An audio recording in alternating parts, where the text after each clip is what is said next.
He was Ireland's Liberator. Today, Daniel O'Connell is remembered for his influence and contribution to Irish life. What is so important about O'Connell is he shows the power of people to achieve change.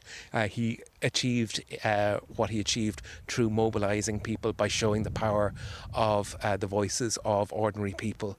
And I think that's quite an inspiring thing for us today. And I think we can also be inspired by his very principled stand around the issue of slavery.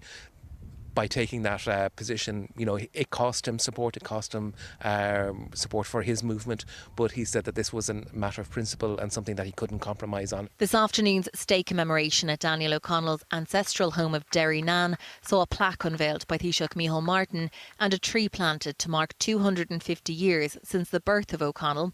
His descendants, 12-year-old Finlay and 6-year-old Charlotte, were on hand to help. In the distance, chants of Free Palestine could be heard as local demonstrators called on the government to enact the Occupied Territories Bill. The Taoiseach told reporters in Kerry this afternoon that the legacy of Daniel O'Connell was to stand up and speak for those who are suffering. I believe he would have been appalled by it, the injustice that has been meted out. I believe he would have called for the release of all hostages, for all the violence and the war to stop, and for a huge distribution and surge of humanitarian aid properly into Gaza.